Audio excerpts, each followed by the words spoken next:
Now we move on to our pre-initiation complex, and honestly, I never really understood what all the fuss was about this before this class. Like, I would hear about it, and I wouldn't really connect as to why it was so important.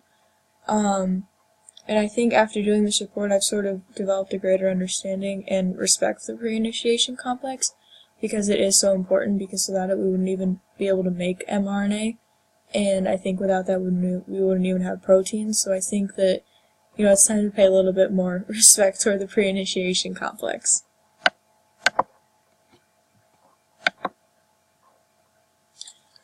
Before we go on to our eukaryotes, let's at least look a little bit at our prokaryotes instead of being our usual narcissistic selves.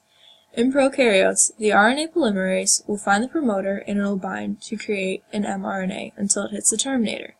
Sigma factors recognize the promoter and bind the RNA polymerase to it. The thing about the sigma factor is that it binds really tight to the RNA polymerase and doesn't really like to let it go. And I kind of think of it as a wind-up toy, so like the entire time that the sigma factor is holding on to this RNA polymerase, it's just winding up and winding up, kind of like the rabid dog you referenced.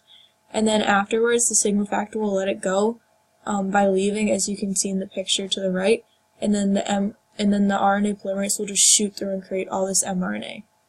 I kind of wish it was that easy for eukaryotes. Unfortunately, we don't have sigma factors. Now let's get back to focusing on ourselves, obviously. For eukaryotes, we don't have sigma factors, and we need a little more help from general transcription factors, or GTFs. For this part of transcription, we will focus on RNAP2 and its need of multiple general transcription factors to begin transcription. The first transcription factor is TF2D.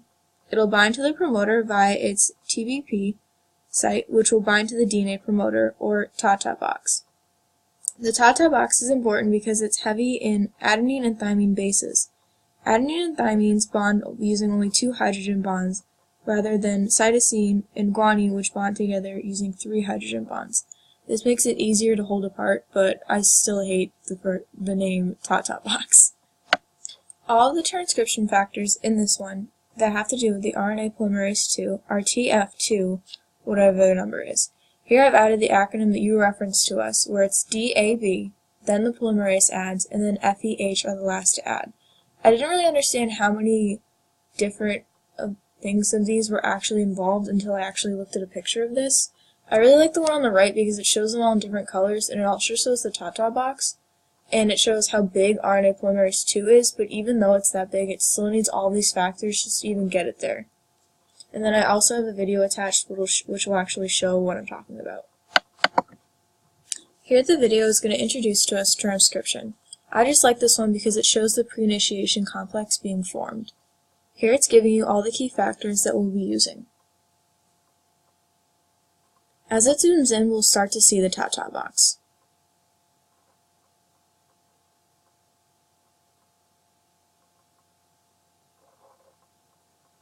And there it is. There's our TATA box, the thing that everyone looks so hard to find. Notice that the enhancer region is right before that.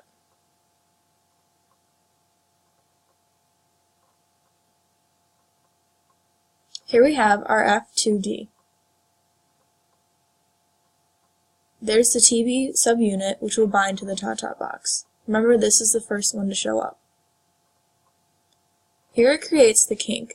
And this is kind of what lets other transcription factors know, like, hey, I'm ready to go, come over here.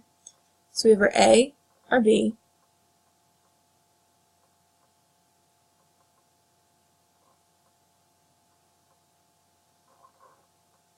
and finally our RNA polymerase. Remember, other transcription factors will bind after this one binds.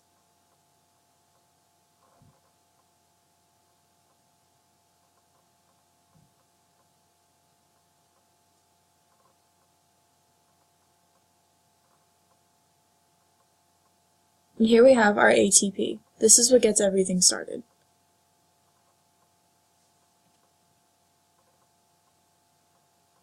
And I'll pause it right here because we are just focusing on the pre-initiation complex, but that's sort of how it's formed.